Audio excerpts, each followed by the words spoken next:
Hello everyone, আসসালামু আলাইকুম। আজকে চলে আসছি ঢাকার কাছেই নীলক্ষেত নিকুঞ্জ আবাসিক এলাকায়।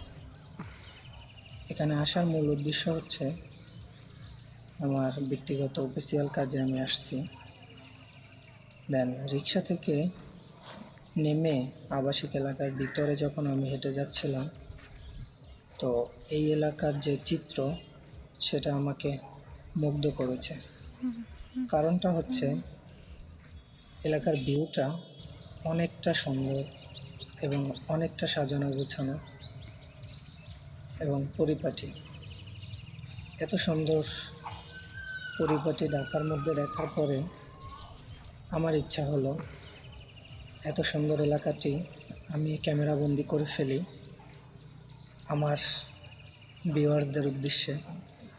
তারাও দেখুক যে নিকুঞ্জ আবাসিক এলাকাটা কতটা সুন্দর করে তৈরি করা হয়েছে।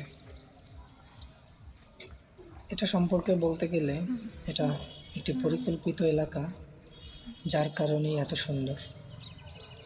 নিকুঞ্জ আবাসিক এলাকার মেন রোডের সাথেই আপনারা পেয়ে যাচ্ছেন একটি লেক, সাথে ছোট ছোট কিছু গাছ, যে গাছগুলোর সৌন্দর্য আপনাকে মুগ্ধ করবে এবং প্রাকৃতিক যে একটা দৃশ্য সেটা আপনাকে বিমোহিত করবে। এবং রাস্তাগুলো অনেকটাই পরিপাটি এবং সৌন্দর্য, কোনো ময়লা আবর্জনা নেই, অনেকটা ফ্রেশ, যা আসলে ঢাকার মধ্যে বিরল। তারপরে হেঁটে যাচ্ছি, আপনাদেরকে দেখাচ্ছি। যেতে যেতে চোখে পড়ল নিকুঞ্জ আবাসিক এলাকার প্রতিটা বিল্ডিং প্রায় একই লেভেলের বা একই সাইজের, বহুতল কোনো ভবন নেই।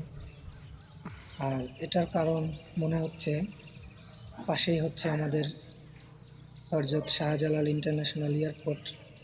হয়তো এয়ারপোর্টের জন্যই বিল্ডিংগুলো বহুতল করতে দেওয়া হয় না, প্রতিটাই সেম আর কি।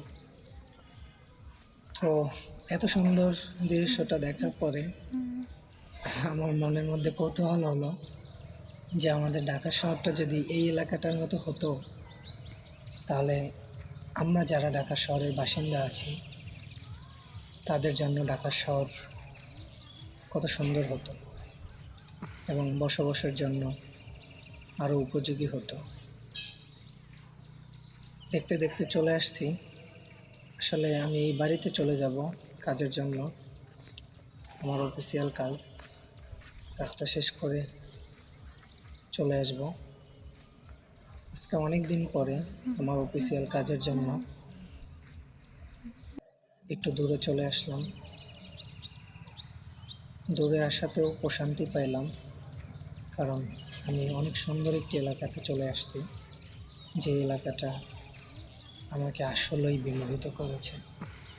আপনারাও যদি কখনো নিকুঞ্জ আবাসিক এলাকায় আসেন, তাহলে এরকম মনোরম দৃশ্য এবং পরিপাটি একটি আবাসিক এলাকা দেখতে পাবেন, যা সত্যি আপনাদেরকেও মুগ্ধ করবে। এটাই আমার প্রত্যাশা।